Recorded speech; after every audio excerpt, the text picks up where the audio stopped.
اپنی کتاب جس کو اس نے بشر کی ہدایت کے لیے بھیجا، اس میں ہمارا رب کا پروردگار ارشاد فرما رہا ہے کہ ان اللہ اصطفیٰ آدم و نوح، اللہ نے آدم کو چنا اور نوح کو چنا، اور اس کے بعد خاندانوں کا ذکر آیا تو خاندان کا ذکر کے آغاز خدا رب العالم نے آل ابراہیم سے کیا، اور آل ابراہیم کے ذکر کے ساتھ خدا رب العالم نے آل عمران کے خاندان کا ذکر کرنے کے بعد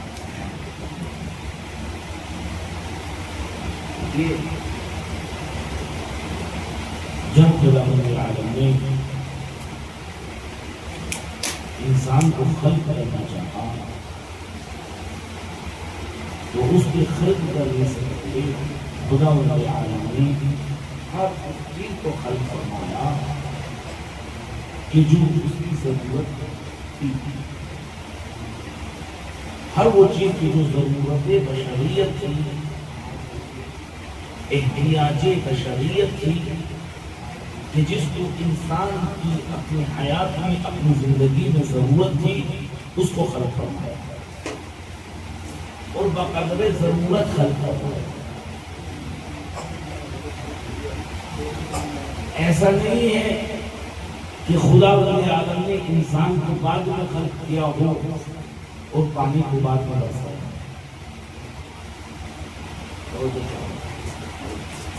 ایسا نہیں ہے کہ انسان کو بعد میں خلق کیا،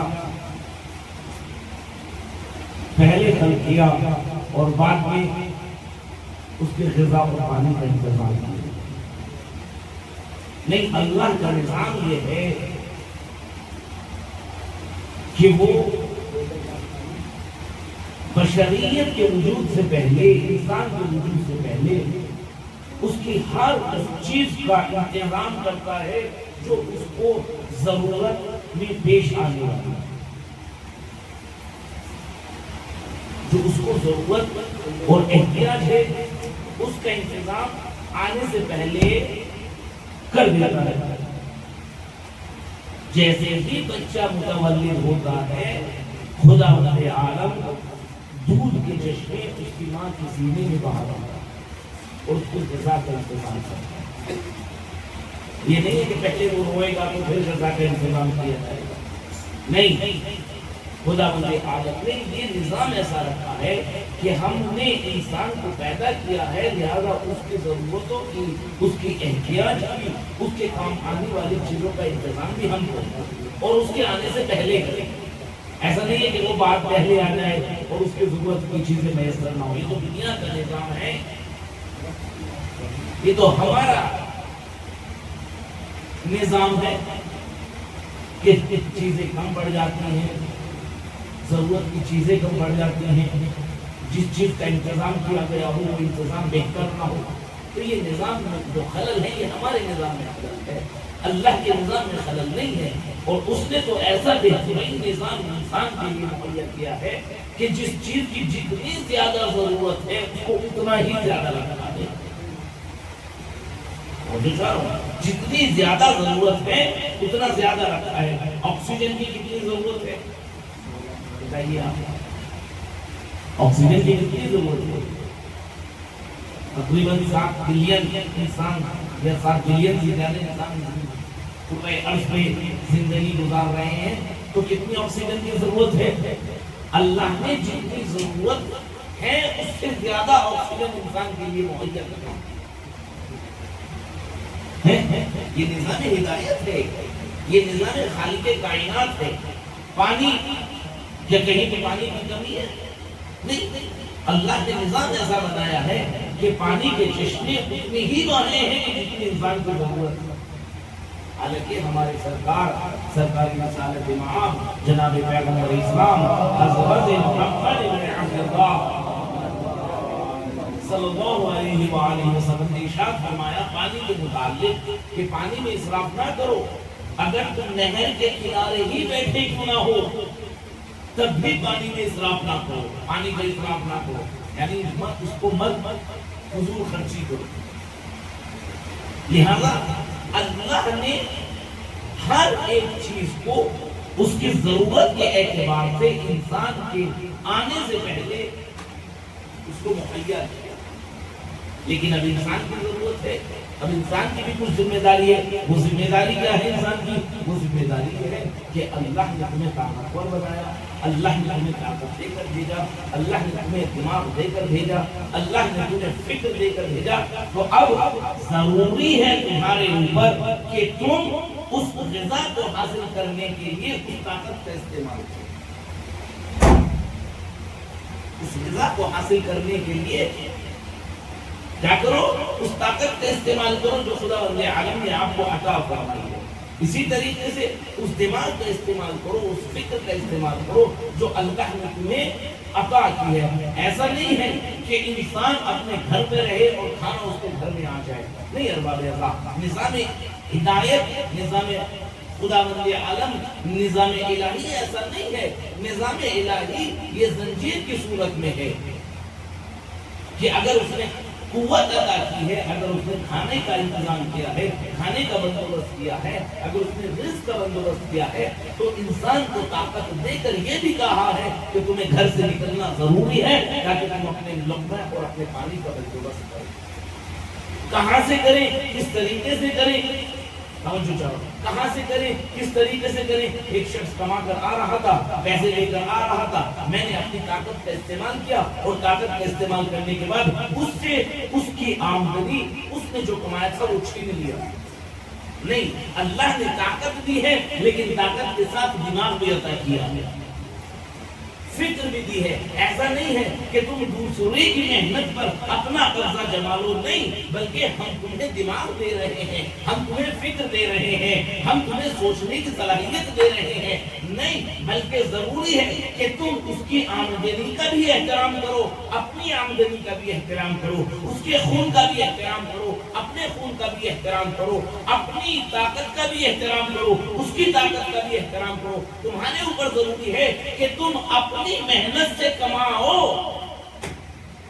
دوسرے کی ظالمانہ طور پر دوسرے کی محنت پر قبضہ نہ جماؤ، بلکہ ہم نے تمہیں دماغ عطا کیا ہے، ہم نے تمہیں فکر عطا کی ہے، ہم نے تمہیں سوچنے والی طاقت عطا کی ہے، لہذا اب دوسرے کے اوپر، دوسرے کے مال کے اوپر غاصبانہ طور پر حکومت نہ جماؤ، نہیں، بلکہ جو طاقت اللہ نے تمہیں عطا کی ہے اس کو حلال مال کے کسب کرنے میں صرف کرو۔ دیکھیں توجہ چاہو، حلال مال کے کسب کرنے میں صرف کرو۔ طاقت تو حیوانات کو بھی دی ہے، تو پھر یہ انسان میں اور حیوان میں فرق کیا ہے؟ انسان میں اور حیوان میں فرق صرف اس دماغ کا ہے، اس فکر کا ہے، اس سوچنے والی طاقت کا ہے۔ حیوان جس کھیت میں چاہے گھس جائے، حیوان پہ کوئی غصہ نہیں ہوتا، اس کے مالک پہ ضرور غصہ ہوگا۔ حیوان پہ کوئی غصے نہیں ہوگا، اس کے مالک پہ ضرور غصہ ہوگا کہ بھائی تم نے انہیں کیوں آزاد چھوڑا ہے۔ اس کا مطلب یہ ہے کہ جب ایک حیوان کے مالک پر خدا بندے عالم کا بندہ، عام بندہ غصے ہو سکتا ہے کہ تمہیں انہیں آزاد کیوں چھوڑا ہوا ہے، تو کیا اللہ نے اپنے بندے کو آزاد چھوڑ دیا ہے؟ توجہ چاہو، نہیں، اللہ نے آزاد نہیں چھوڑا، بلکہ خدا بند عالم نے احکام کی صورت میں، شریعت کی صورت میں اس کی گردن میں ایک زنجیر ڈالی تاکہ وہ جس طریقے سے اپنے حقوق کے احترام کرے، اسی طریقے سے دوسرے کے حقوق کا احترام کرے۔ جس طریقے سے وہ چاہتا ہے کہ اس کے اوپر ظلم نہ ہو، اسی طریقے سے اللہ نے شریعت کی زنجیر اس کے گلے میں ڈال کر دوسرے کے حقوق کا احترام کرایا، دوسرے کے اوپر ظلم نہ کرنے کی ہدایت دی۔ اور یہ زنجیر ظلم نہیں ہے ارباب اللہ، نہیں، یہ زنجیر ظلم نہیں ہے، نہیں، بلکہ یہ نظام کائنات کو باقی رکھنے کے لیے ایک نظام ہے۔ اگر اس زنجیر کو ہٹا دیا جائے تو دنیا کا نظام درہم اور برہم ہوگا۔ تصور کر لیجیے اگر آج مثلا حکومت ہند سارے قانون ہٹا دے، آپ چاہے جس کو ماریں، آپ چاہے جس کو قتل کریں، آپ چاہے جس کے اوپر فساد کریں، ظلم کریں، جہاں چاہے ڈاکہ ڈالیں، جہاں چاہے چوری کریں، کوئی قانون نہیں ہے، کوئی شریعت نہیں ہے، کوئی قانون نہیں ہے، کسی کو کوئی سزا نہیں ہوگی، کسی کو جیل نہیں ہوگی، کسی کو کچھ نہیں ہوگا، تو بتائیے کیا نظام ملک چل جائے گا؟ نہیں رہا، نظام ملک درہم برہم ہو جائے گا، دنیا ادھر سے ادھر ہو جائے گی، دنیا پریشان ہو جائے گی کہ یہ تم نے کیا کر دیا، یہ تم نے کیا کر دیا۔ بس یہاں پہ ایک چھوٹی سی فکر سوچ لیجیے، جب ایک ملک کا قانون، جب ایک ملک کا نظام بغیر قانون کے نہیں چل سکتا، تو اللہ کا نظام بغیر شریعت الہی کے کیسے چل سکتا ہے؟ ایک صلوات کا سہارا دے کر محمد والے لہذا شریعت ضروری ہے، قانون ضروری ہے، کیوں؟ تاکہ نظام الہی، نظام بشریت چلتا رہے اور بہترین طریقے سے چلتا رہے۔ لہذا اس نے ان چیزوں کی کہ جو ضرورت بشریت تھی انتظام پہلے کیا، پانی کا انتظام کیا، ہوا کا انتظام کیا، روشنی کا انتظام کیا، دن میں کام کر سکے اس کا انتظام کیا، رات میں آرام کر سکے اس کا انتظام کیا۔ کیوں؟ تاکہ انسان اپنی زندگی کو بہترین طریقے سے جی سکے، بہترین طریقے سے وہ اپنی زندگی کو جی سکے، کوئی پریشانی اس کی زندگی میں لائے۔ یہ زندگی کتنے سال کی ہے؟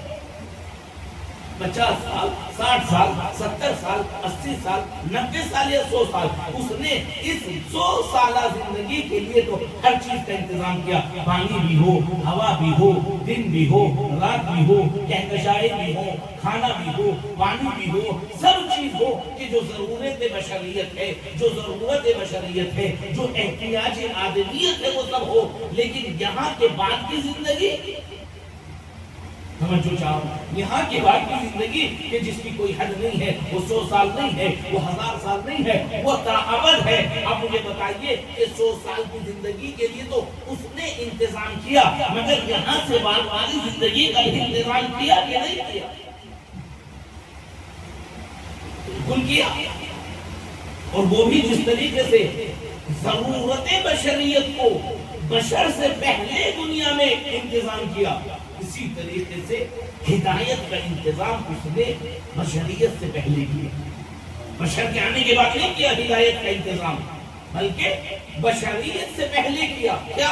بسم اللہ الرحمن الرحیم، انی جاعل فی الارض خلیفہ، میں روئے زمین پر خلیفہ بنا رہا ہوں۔ یہ خلیفہ کیوں بنا رہا ہے؟ یہ ہدایت کے لیے۔ یہ کس کے لیے؟ یہ نظام کے لیے۔ یہ خلیفہ کیوں بنا رہا ہے؟ یہ نظام کے لیے، ہدایت کے لیے، راستہ دکھانے کے لیے، تاکہ لوگ پریشان نہ ہوں، لوگ گمراہ نہ ہوں، لوگ گمراہ نہ ہوں۔ لوگوں کو ہادی کی ضرورت تھی، لہذا اس نے لوگوں کے وجود سے پہلے ہادی کا انتظام کیا۔ ٹھیک ہے، توجہ چاہو، اس نے ہادی کا انتظام کیا۔ کب؟ لوگوں سے پہلے، بشر سے پہلے ہادی کا انتظام کیا۔ لہذا ہادی آتے گئے اور ہدایت ہوتی گئی۔ کتنے ہادی آئے؟ پیغمبر اسلام تک ہادی آتے گئے، پیغمبر اسلام تک ہادی آتے چلے گئے، آتے گئے، آتے گئے۔ مگر اب جب پیغمبر اسلام کے جانے کا وقت قریب آیا تو کیا اب ہادی کی ضرورت نہیں تھی؟ کیا اب ہادی کی احتیاج نہیں تھی؟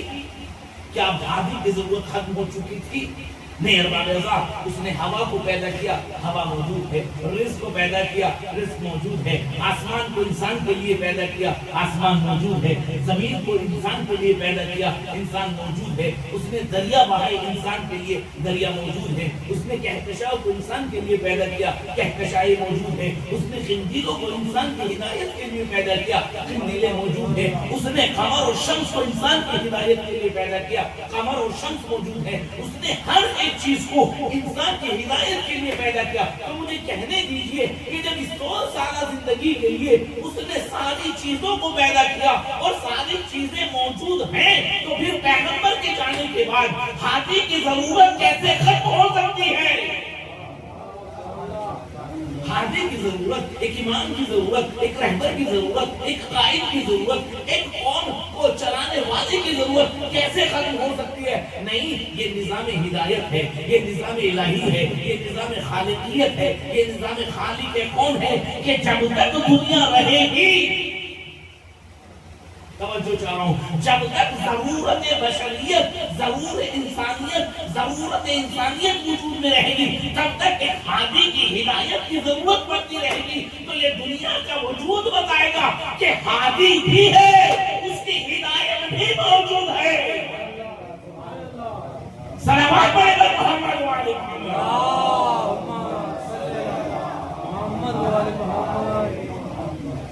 یہ تو انسان نے اپنے منافع کے لیے، انسان نے اپنے غرض کے لیے، اپنے مطلب کے لیے ہادی کی ضرورت کو منتفی کر دیا کہ ہمیں ہادی کی ضرورت نہیں ہے، ہمیں ایمان کی ضرورت نہیں ہے، ہمیں کتاب خدا کا۔ کیا یہ اس طریقے سے ہو سکتا ہے کہ خداوند عالم اس دنیا کے وجود کو تو باقی رکھے کہ جس دنیا کے وجود کو لیے اس نے انسان کو پیدا کیا تھا، اور اس ہادی کو اچھالے کی جس ہادی کی ضرورت اب تک ہے۔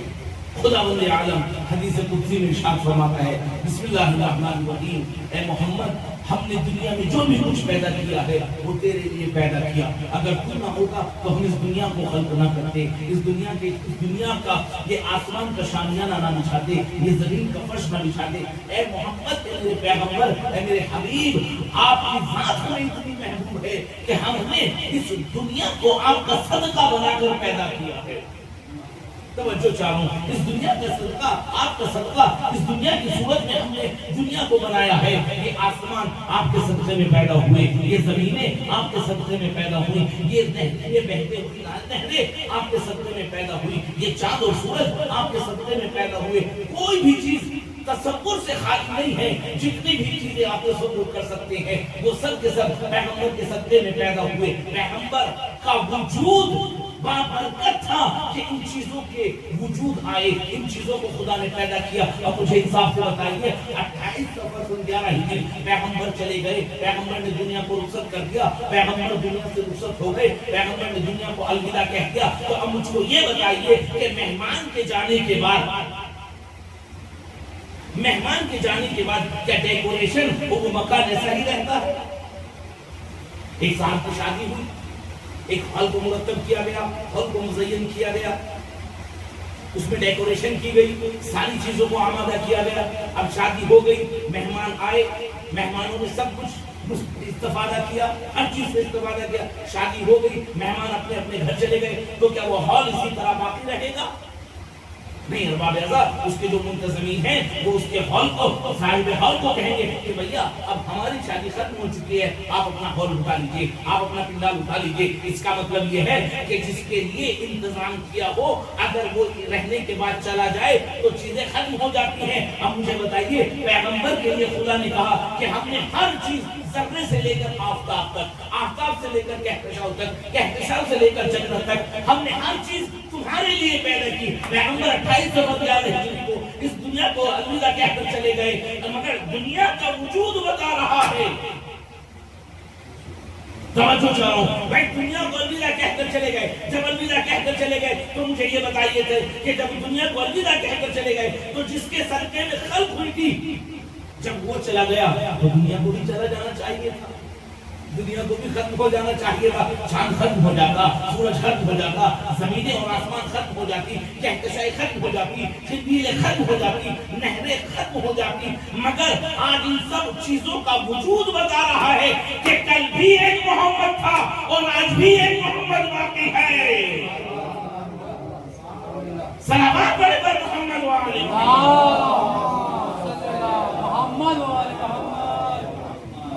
بھائی ضروری ہے اس محمد کی پہچان کو کہ آخر وہ ہے کون جس کے صدقے میں ہمارا ہونا ہے، اس دنیا کا وجود ہے، اس کائنات کا وجود ہے۔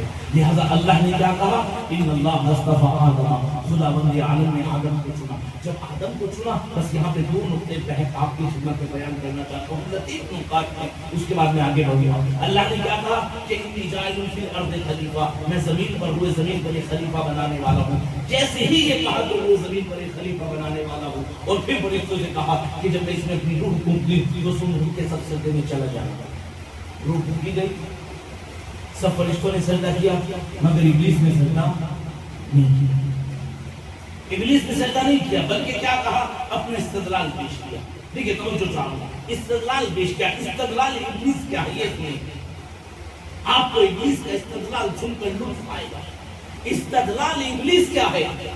ابلیس کا استدلال یہ ہے کہ پروردگار تو نے اس کو پیدا کیا ہے آگ سے، مٹی سے، اور مجھے پیدا کیا ہے آگ سے۔ اس کو مٹی سے پیدا کیا، مجھے آگ سے پیدا کیا، اور کیونکہ آگ مٹی سے افضل ہوتی ہے، لہذا میں اس کو سجدہ نہیں کروں گا۔ میں دوبارہ تکرار کر رہا ہوں، اس کو تو نے مٹی سے پیدا کیا، مجھے آگ سے پیدا کیا، اور کیونکہ آگ پانی سے زیادہ بہتر ہوتی ہے، مٹی سے زیادہ بہتر ہوتی ہے، لہذا میں اس کو سجدہ نہیں کروں گا۔ دیکھیے ابلیس نے سجدہ نہیں کیا، اور جب ابلیس نے سجدہ نہیں کیا، اپنی دلیل اس نے آگے دی، پروردگار میں اس کو سجدہ نہیں کروں گا۔ کیوں؟ کیونکہ میں بہتر ہوں، یہ بہتر نہیں ہے۔ پروردگار میں بہتر ہوں، یہ بہتر نہیں ہے، یعنی ابلیس کی نظر میں بھی خلافت کے فائز ہونے والا ضروری ہے کہ صاحب کمال ہو۔ نہیں، آپ نے توجہ نہیں کی۔ ابلیس کی نظر، ابلیس کی رائے، ابلیس کا مشورہ، ابلیس کی فکر کیا ہے کہ منصب خلافت پر فائز ہونے والا ضروری ہے کہ وہ استحقاق خلافت رکھتا ہو، یعنی اس کو امتیاز ہو، اس کو شرف ہو، اس کو مقام ہو، اس کو فضیلت ہو۔ میری سمجھ میں نہیں آتا کہ مسلمانوں نے علی کو چھوڑ کر کیسے دوسروں کو خلیفہ بنا دیا۔ کوئی ایک شرف تو بتاؤ، کوئی ایک مقام تو بتاؤ، کوئی ایک منزلت تو بتاؤ، کوئی ایک فضیلت تو بتاؤ۔ جب جن کو خلیفہ بنایا ان کے والد ابو قحافہ، انہوں نے اپنے والد کے پاس خط لکھا، وہ اس وقت وطن میں نہیں تھے۔ انہوں نے اپنے والد کے پاس خط لکھا، من خلیفت رسول اللہ، اور اس کے بعد اپنا نام، اور اس کے بعد پورا حال۔ جیسے ہی ان کے والد کے پاس پہنچا، وہ بیٹھے ہوئے تھے، کھڑے ہوئے، ارے یہ کیا، یہ کیسے نہیں ہے؟ اور یہ ابو قحافہ وہ ہیں کہ جنہوں نے پیغمبر کے بعد بیعت نہیں کی تھی۔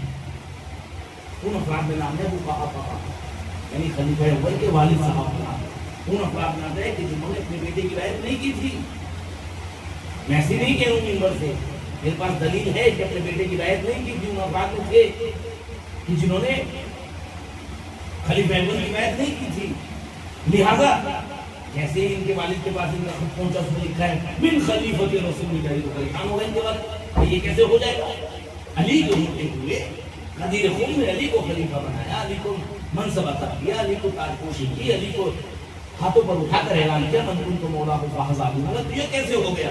یا تو سفر سے واپس آئے، بیٹے کی خدمت میں پہنچے، وہ کہنے لگے ابا مبارک ہو، ابا جان مبارک ہو، آپ کے بیٹے کو خلافت مل گئی۔ کب مل تو گئی، مگر یہ تو بتا کہ تجھے ملی کیسے ہے، آپ کو ملی کیسے ہے، آپ میں امتیاز کیا تھا جو آپ کو ملی؟ علم میں آپ علی کے برابر نہیں ہیں، شجاعت میں آپ علی کے برابر نہیں ہیں، حسب اور نسب میں آپ ان کے برابر نہیں ہیں، کسی بھی چیز میں آپ ان کے برابر نہیں ہیں، تو پھر آپ کو ملی کیسے؟ وہ کہنے لگے ابا جان خلیفہ بنانے والوں نے نہ علم دیکھا، نہ شجاعت دیکھی، نہ حسب دیکھا، نہ نسب دیکھا، اب پھر کیا دیکھا؟ کہا ابا جان عمر دیکھی۔ لیکن اگر آپ خاموش بیٹھ رہے تو میں سمجھوں گا کہ میں نے نہیں پوچھا۔ اگر آپ خاموش بیٹھ رہے تو میں حکومت میں نہیں پہنچ پائے. کعبہ جان نہ علم دیکھا، نہ شرف دیکھا، نہ مقام دیکھا، نہ منزلت دیکھی، نہ رتبہ دیکھا، کچھ نہیں دیکھا. تو دیکھا کیا؟ عمر دیکھی. کیونکہ میں عمر میں بڑا تھا اس لیے مجھ کو خلیفہ بنایا. وہیں پر ابو کہاوت چلائے، ارے جب تیرا باپ زندہ تھا تو تجھے کیسے خلیفہ بنا دیا؟ صلوات پڑھیں محمد والے محمد. جب تیرا باپ نہیں ہے، اب ایسا تو نہیں ہے کہ تم اپنے باپ سے عمر میں بڑا ہو جائے گا. باپ سے تو عمر میں آپ چھوٹے ہی رہیں گے. لہذا اگر عمر کی بنا پہ آپ کو یہ منصب عطا ہوا ہے تو آپ کے والد کی عمر آپ سے زیادہ ہے، لہذا انہیں عطا ہونا چاہیے. لہذا جب شیطان نے کہا کہ پروردگار میں اس کو سجدہ نہیں کروں، اس نے بھی استحقاق خلافت کے لیے اپنا ایک امتیاز رکھا، اپنا ایک مقام رکھا کہ پروردگار تو نے اسے مٹی سے پیدا کیا ہے اور مجھے آگ سے پیدا کیا، لہذا آگ جو ہوتی ہے وہ مٹی سے افضل ہوتی ہے، لہذا میں اسے سجدہ نہیں کروں. دیکھیے شیطان بھی منزلت پانے کے لیے استدلال پیش کرتا ہے.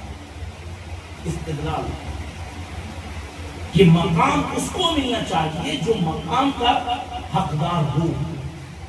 اور یہ بات پھر دوسری بات یہ کہ کہیں پہ بھی کتب تفاسیر میں، علوم تفاسیر میں، علم تاریخ میں کہیں پر بھی نہیں ملتا کہ شیطان نے جناب آدم کو اپنی بیعت کے لیے مجبور کیا ہوا.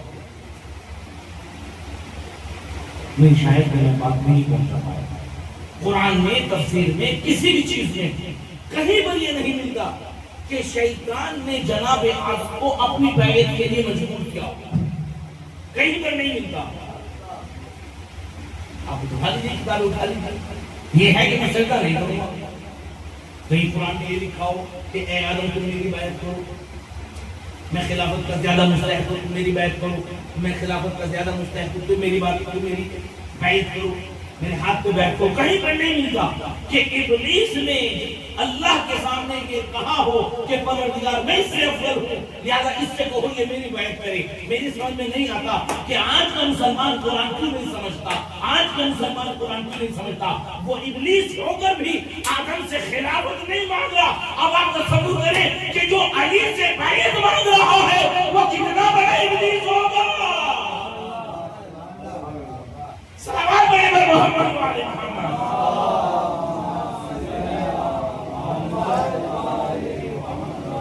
ان اللہ اصطفیٰ، خدا العالم نے آدم کو چنا اور اس کے بعد نوح کو چنا، وہ آل ابراہیم اور آل ابراہیم کو چنا اور آل عمران کو چنا. آل عمران کا منصب سب سے منفرد، آل عمران کا مقام، شرف، منزلت سب سے منفرد ہے. لہذا ضروری ہے کہ دنیا پہچانے کہ یہ آل عمران. آج کی مناسبت سے بسم اللہ الرحمن الرحیم پیغمبر اسلام نے ارشاد فرمایا. کیا آل عمران پر تصور کیجیے گا. پیغمبر اسلام نے ارشاد فرمایا، کیا ارشاد فرمایا؟ ان اللہ اختار من النساء اربعہ، کہ اللہ نے تمام عورتوں میں سے 4 کو منتخب کیا. 4 کو منتخب کیا. کون کون؟ سب سے پہلے مریم بنت عمران، مریم بنت عمران کو چنا قرآن میں. اس کے بعد آسیہ بنت مزاحم. کون ہے آسیہ؟ دار آسیہ جو مزاحم کی بیوی ہیں، زوجہ فرعون، دوسری کا انتخاب. اور تیسرا خدیجہ بنت خولد، ان کا انتخاب کیا. اور چوتھی خاتون جس کا انتخاب کیا وہ ہے جناب فاطمہ بنت رسول اللہ.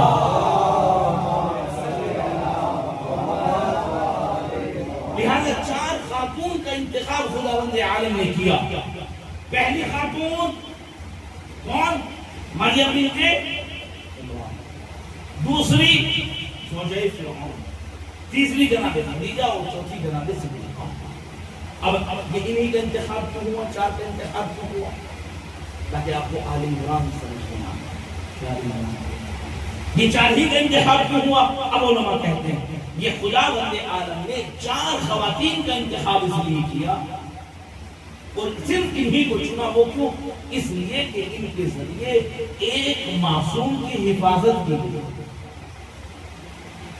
ایک معصوم کی حفاظت کی گئی ہے ان کے ذریعے، ایک معصوم کو پروان چڑھایا گیا ہے ان خاتون کے ذریعے، لہذا ان کا انتخاب ہوا۔ مریم بنت عمران کے ذریعے کس معصوم کی پرورش ہوئی، کس معصوم کی حفاظت ہوئی؟ جناب عیسیٰ۔ زوجہ فرعون کے ذریعے کس کی حفاظت ہوئی، کس کو پروان چڑھایا گیا؟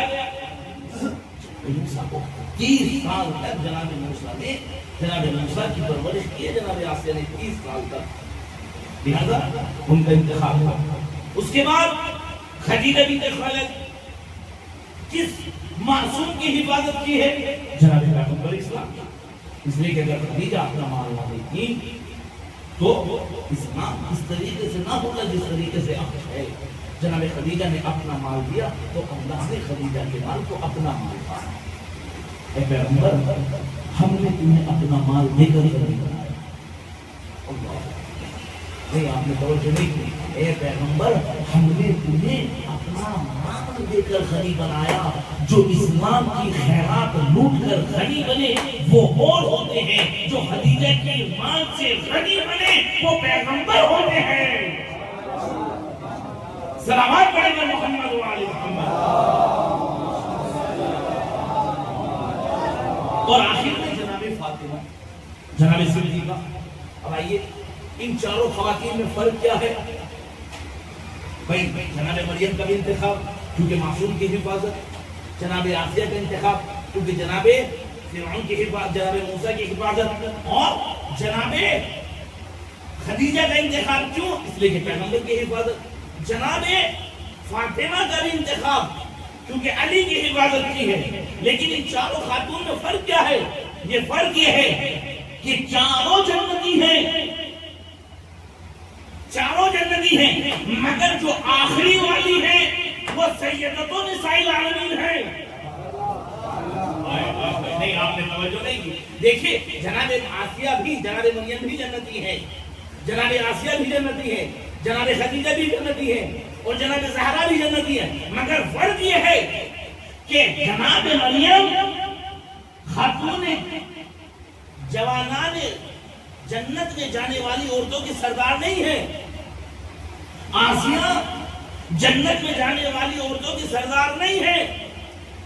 اسی طریقے سے حضرت خدیجہ جنت میں جانے والی عورتوں کی سردار نہیں ہے، ہاں مگر مادر حسنین جنت میں جانے والی عورتوں کی سردار ضرور ہے۔ کہا پروردگار یہ کیسے؟ کہا دیکھو پہلی والی نے ایک معصوم کو پروان چڑھایا، جناب مریم نے ایک معصوم کو پروان چڑھایا، جناب آسیہ نے ایک معصوم کو پروان چڑھایا، جناب مریم نے ایک معصوم کو پروان چڑھایا، جناب خدیجہ نے ایک معصوم کو پروان چڑھایا۔ جو ایک معصوم کو پروان چڑھائے وہ جنت کی حقدار ہوتی ہے، مالکن نہیں ہوتی، مگر جو چار چار معصوموں کو پروان چڑھائے سلام پڑھے پر محمد وعلی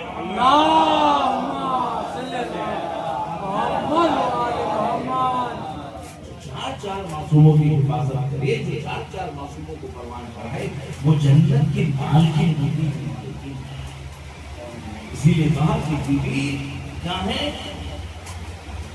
جنت میں جانے والی عورتوں کی سردار۔ اللہ پر یہ منزلت، یہ مقام صرف اور صرف جناب زہرا کے لیے، لہذا اللہ نے چار خواتین کا انتخاب کیا۔ پوری توجہ چاروں انشاءاللہ محسوس ہوگی، چار خواتین کا انتخاب کیا۔ اب آئیے جناب مریم کا انتخاب کیونکہ معصوم کی حفاظت کی، جناب آسیہ کا ذکر ہے کہ جناب آسیہ کا انتخاب ہوا۔ اچھا مجھے یہ بتائیے کہ مادر موسیٰ کا ذکر کیوں نہیں ہے؟ کل میں نے آپ کے سامنے ایک واقعہ پڑھا، اس میں مادر موسیٰ کا ذکر۔ ہیلو راج سر، آپ کا فون بج رہا ہے، اٹھا لیجیے نہیں تو مس ہو جائے گا۔ ہیلو راج سر، آپ کا فون بج رہا ہے، اٹھا لیجیے نہیں تو مس ہو جائے گا۔ مگر یہ آسیہ بھی کا ذکر کیوں؟ ذکر تو یہ ہونا چاہیے تھا ہونا تو ایسے چاہیے تھا کہ مادر موسیٰ کا بھی ذکر ہوتا، خواہر موسیٰ کا بھی ذکر ہوتا، جناب ام کلثوم کا بھی ذکر ہوتا کہ وہ بھی جنت کے سردار ہوتی کا نہیں بھائی آسیہ کا ذکر ہم نے خصوصاً اس لیے کیا اس لیے کہ 30 سال تک آسیہ نے جناب موسیٰ کو پروان چڑھایا 30 سال تک. اب میں اپنے بچوں کے لیے بسم اللہ الرحمن الرحیم سورہ ہم روزانہ پڑھتے ہیں اور کم سے کم 17 مرتبہ تو پڑھتے ہی پڑھتے ہیں. پنجگانہ نماز کیا پڑھتے ہیں؟ الحمدللہ رب العالمین. الحمدللہ رب اللہ کے لیے حمد ہے جو عالمین کا رب. تو اللہ نے لفظ اللہ ہی کیوں رکھا؟ وہ تو خالق بھی ہے، وہ تو رازق بھی ہے، وہ تو سب چیز ہے. وہ نہ یہ کہہ کر الحمدللہ رب العالمین کہتے یہ بھی کہہ سکتا تھا الحمد للرازق رب العالمین، الحمد للخالق رب العالمین. حمد ہے اس خالق کے لیے جو عالمین کا رب ہے، حمد ہے اس رازق کے لیے جو عالمین کا رب ہے. یہ بھی کہہ سکتا تھا مگر اس نے لفظ اللہ ہی کیوں رکھا؟ توجہ چاہوں دیکھیں میں ابھی ہوں اس نے لفظ اللہ ہی کیوں رکھا؟ دیکھیے ایک چیز ہوتی ہے رابطہ اور اتصال.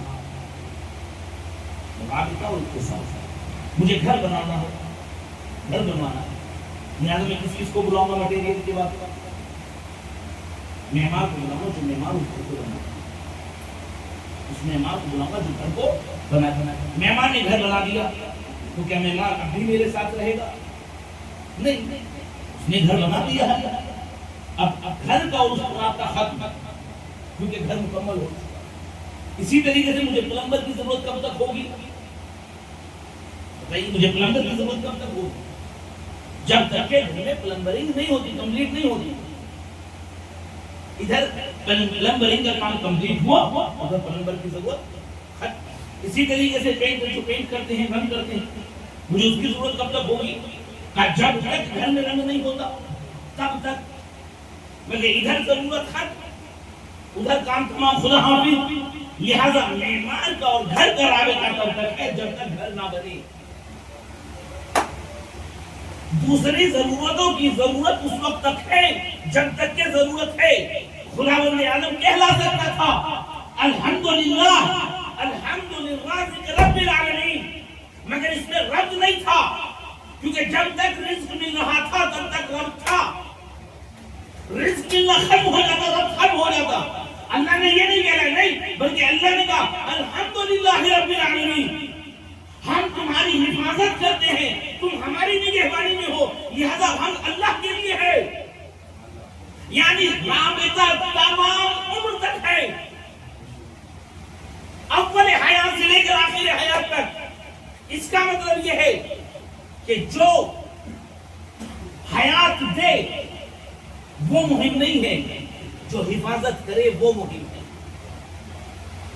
دیکھیں توجہ چاہو، جو حیات دے وہ مہم نہیں. اگر وہ مہم ہوتی تو خدا خالق بھی کہلاتا، خدا راضی کہلاتا، مگر نہیں. اللہ نے اللہ کہلا کر کہا کہ ہم تمہاری حفاظت کرتے ہیں. اس کا مطلب یہ ہوتا کہ وجود میں لانا کمال نہیں ہے، وجود کو باقی رکھنا کمال ہے. وجود کو باقی رکھنا کمال ہے. خداوند عالم نے 4 خاتون کے انتخاب کے بعد بی بی زہرا کو مالک جنت بتایا. کیوں؟ اس لیے کہ باقی وجود میں لائے ہیں، اس نے حفاظت دی ہے. صلوات محمد علیہ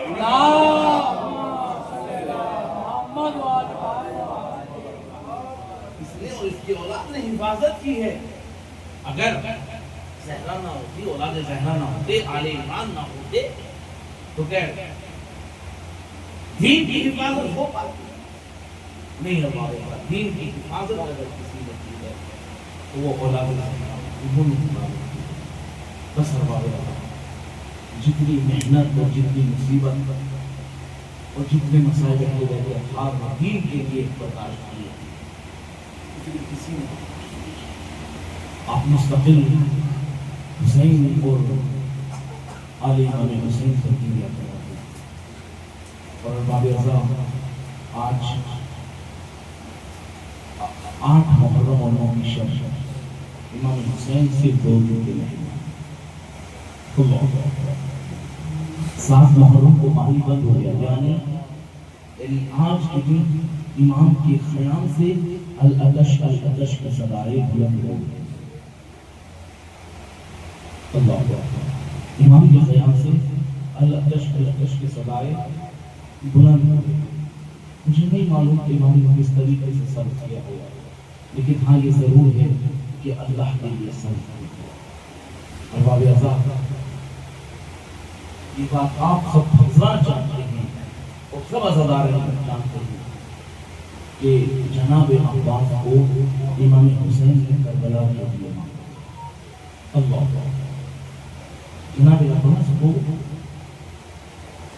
آپ کے میرے امیر نے مولا نے کربلا کے لیے خدا سے دعا کی تھی کہ اللہ کوئی حدیث ایسا کہ جو حسین کی حفاظت. اچھا مجھے یہ بتائیے، جب جناب عباس اس دنیا میں آئے ہوں گے تو کیا ان کو نہ بتایا ہو گیا ہوگا کہ آپ کو کربلا کے لیے مانگا ہے؟ کیا ان کو نہ بتایا گیا ہوگا کہ آپ کے بابا نے آپ کے خدا سے آپ کو کربلا کے لیے مانگا؟ ضرور بتایا. عباس تمہیں کربلا میں اپنا امتحان دیا، تمہیں شجاعت کے جوہر کربلا میں دکھانا. ارباب اعزاز، جب 2 محرم کو یہ قافلہ والد کربلا ہوا اور اس قافلے نے نہر کے کنارے اپنے خیام لگائے تو ایک مرتبہ ایک حکم آیا کہ حسین کے خیام کو نہر کے کنارے سے دور کیا جائے. جناب عباس نے اپنی شمشیر سے، اپنی تلوار سے ایک خط زمین پر کھینچا اور کھینچنے کے بعد کہا ہے کسی ماں کی خون میں اتنی طاقت جو اس خط کو عبور کر سکے. اللہ جناب امام حسین نے چاہا کہ عباس کو روکے. کس کس مقام پر جناب عباس کی تلوار کو روکا گیا؟ کس کس مقام پر؟ 47 میں. کب؟ جب امام حسن کو زہر دماغ سے شہید کیا. اللہ اکبر. تب جناب عباس کی تلوار کو روکا گیا. عباس کی کربلا میں آپ کو کربلا کے لیے بلایا گیا ہے، آپ کو کربلا کے لیے مانگا گیا. کیا جناب عباس کے دل میں تمنا نہ ہوگی کہ کب کربلا آئے گی؟ پہلا موقع جب جناب عباس کی تلوار کو روکا گیا، دوسرا موقع جب جناب عباس کی تلوار کو روکا گیا. یاد کیجیے اعتزاز کا دربار، یاد کیجیے مدینے میں جناب امام حسین کو بلایا گیا تو امام حسین نے کہا اے جوانان بنی ہاشم تم باہر رکو، اگر تمہارے سید و سردار کی آواز بلند ہو تو دربار میں آنا. ادھر امام حسین کی آواز بلند ہو گئی، ادھر سب سے پہلے جو مجاہد امام کی نصرت کے لیے آگے بڑھا وہ ہے جناب عباس. امام نے تلوار پہ ہاتھ رکھا، عباس ابھی کربلا نہیں. اللہ اکبر. 2 محرم کو جب امام حسین علیہ السلام خیام امام حسین علیہ السلام کو ہٹانا چاہتے ہیں کہ امام کے خیام نہر کے کنارے سے ہٹائے جائیں، اس وقت بھی امام حسین نے کہا کہ عباس ابھی کربلا نہیں ہے. ارباب اعزاز، کب وہ کربلا آئے گی کہ جب جناب عباس اپنی تلوار کی چوہر دکھائیں گے. ارباب اعزاز، اکبر شہید ہو چکے ہیں، جناب قاسم شہید ہو چکے ہیں، جناب محمد شہید ہو چکے ہیں، ہر شہید ہو چکا. ایک مرتبہ چہرے کو نیچے کر کے جناب عباس خدمت امام حسین میں آئے اور امام حسین کی خدمت میں آنے کے بعد دیکھیں نفسیاتی جملہ جناب عباس نے کہا ہے، قسم خدا کی گریہ کرنے لائق یہ جملہ ہے. اے باپ بھیا، ارے مجھے مرنے کی اجازت دے دیجئے، بھیا مجھے شہادت کی اجازت دے دیجئے. ایک مرتبہ جناب عباس نے کہا، جناب عباس سے مولا نے کہا اے میرے بھائی، ارے تم تو میرے لشکر کے سپہ سالار ہو. ایک دن جناب عباس نے کہا اے بھائی وہ لشکر ہی کہاں ہے جس کا سپہ سالار عباس ہے؟ اللہ اکبر. بھائی وہ لشکر ہی کہاں؟ عمر شہید ہو چکے اور محمد شہید ہو چکے، قاسم کی لاش کے ٹکڑے ہو چکے ہیں، جناب اکبر کے سینے میں بارچی کا پھل لگ رہا ہے. آقا وہ لشکر کہاں ہے؟ اللہ اکبر. ہو رہی تھی کہ سکینہ چھوٹے چھوٹے بچوں کے ساتھ اپنے سوکھے کشتی سے خدمت امام میں لائی. بابا پیاس مارے ڈالتی ہے, بابا پیاس مارے ڈالتی ہے. اور بابا اللہ آج جس شہید کا پرسہ دینا ہے وہ شہزادی کو جنت میں جناب عباس کو, جناب عباس کا پرسہ شہزادی کو دینا ہے, جناب ام البنین کو جناب عباس کا پرسہ دینا ہے, اور بابا اللہ جناب زینب کو عباس کا پرسہ دینا ہے. ایک مرتبہ سکینہ چھوٹے چھوٹے بچوں کے ساتھ سوکھے مشکی سے لائی. العطش العطش, ارے پیاس مارے ڈال رہی ہے. جناب عباس نے دیکھا, آقا ارے بچوں کی حالت نہیں دیکھی جاتی, آقا مجھ سے بچوں کی حالت نہیں دیکھی جاتی. کہا اے بھیا اگر تمہیں جانا ہی ہے, اگر تمہیں لڑنا ہی ہے تو بھیا ان بچوں کے لیے پانی کا انتظام کرو. اور ایک مرتبہ امام نے ہاتھ سے تلوار لی اور ایک ٹوٹا ہوا نیزہ دیا. اللہ اکبر, ٹوٹا ہوا نیزہ جناب عباس کے ہاتھ میں گیا اور کہا بھیا جاؤ اور ان بچوں کے لیے پانی کا انتظام کرو. اب جناب عباس نے عالم دیا, مشق سکینہ لیا اور مشق سکینہ لے کر چاہتے ہیں کہ مقتل کی طرف چلے, مگر ایک مرتبہ فضا کی آواز آئی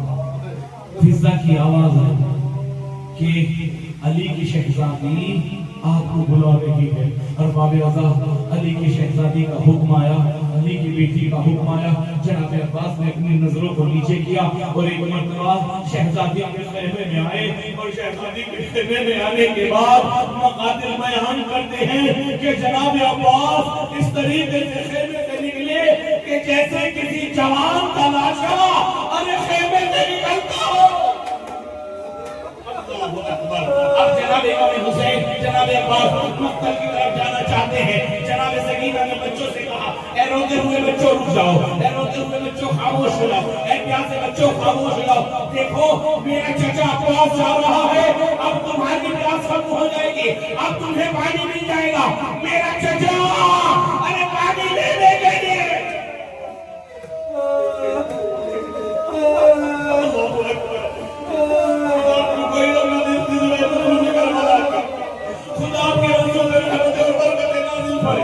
سکینہ نے وعدہ کیا, سکینہ نے وعدہ کیا بچوں میرا چچا پانی لینے کے لیے جا رہا ہے. اور بابا علی کا شیر دریا پر گیا, دریا پر قبضہ کیا. دریا پر قبضہ کرنے کے بعد مشق سکینہ کو بھرا, مشق سکینہ کو بھرنے کے بعد چلو میں پانی اٹھایا. دیکھیں وفاداری جناب عباس, دیکھیں وفاداری جناب عباس, چلو میں پانی اٹھایا. اب جیسے ہی چلو میں پانی اٹھایا ایک دم سکینہ یاد آ گئی, علی اصغر یاد آ گئے.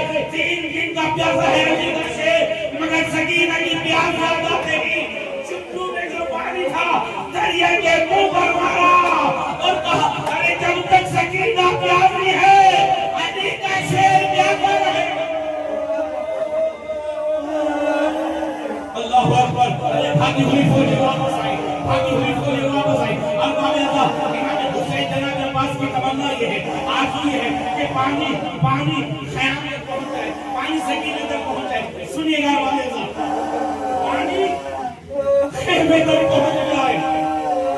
ایک مرتبہ جناب عباس دریا سے باہر آئے, دریا سے باہر آنے کے بعد خیام امام حسینی کی طرف چلے. ابھی خیام امام حسینی کی طرف چلے تھے کہ کسی چھپی ہوئی جگہ سے ایک ظالم نے ایسا وار کیا, جناب عباس کا ایک ہاتھ کاٹا.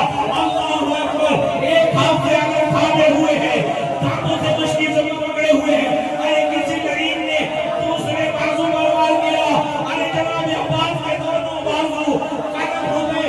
مشکی سے سکینہ دانتوں میں ہے, تمنا یہ ہے کہ خیام تک پہنچ جائے, مگر کسی غریب نے ارے مشکی سے سکینہ کا وار کیا اور مشکی سے پر حملہ کیا. سارا کا سارا پانی بہ گیا. جناب عباس نے گھوڑے کا روح اب دریا کی طرف کر دی. اللہ اکبر, اللہ اکبر. جناب عباس کے سر پہ روح لگا ہوا, آنکھ میں تیر لگا ہوا, پانی بہ چکا, ہاتھ نہیں ہے. اللہ مجھے ایک منظر یاد آتا, ایک روایت یاد آتی. سنیے گا بابا روایت سنیں.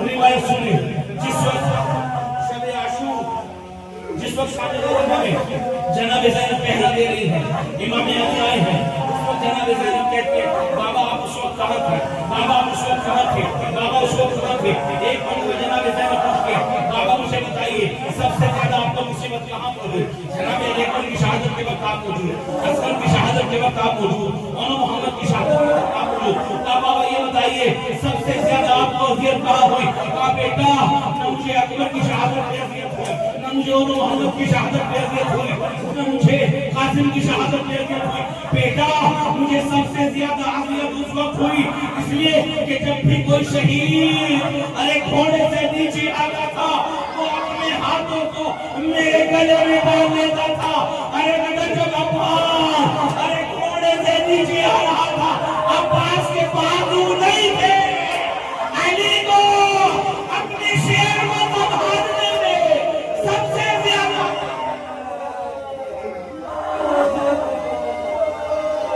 اللہ اکبر جیسے ہی جناب عباس گھوڑے سے نیچے آتے ہیں ایک مرتبہ سلام کرتے ہیں آقا آپ پر میرا سلام ہو جناب امام حسین گھوڑے مقتل کی طرف آئے مقتل کی طرف آنے کے بعد اس نے مختصر کیا ارباب اللہ پہلا بازو اٹھایا دوسرا بازو اٹھایا عباس کہاں ہو آواز دو جناب عباس کے پاس پہنچے جناب عباس قسم اپنے سامنے پر رکھنے کے بعد کہتے ہیں سنیے گا ارباب اللہ میں نے اس کو تمام کیا ارباب اللہ سارے جناب عباس کو امام حسین نے بازو پر رکھ اپنے سین اپنے زانو کر میری بھی ایک تمنا ہے جناب عباس کی حالت میں جناب اپنے آقا کی طرف دیکھا مولا کی طرف دیکھا آقا آپ کی تمنا کیا ہے آپ کی آرزو کیا ہے ایک مرتبہ عباس ارے جب سے تم اس دنیا میں آئے ہو مجھے آقا کہہ کر پکارا ہے آج بھائی کہہ کر پکارا ارے جیسے ہی بھائی کہہ کر پکارا جناب عباس کی روح قبض شریف جنت کی طرف پرواز کر رہی امام حسین خالی علم کو لے کر خیام امام حسین میں آئے سکینہ نے خالی علم کو دیکھا بچوں سے کہا بچوں میرا چاچا میرے امو جان حلال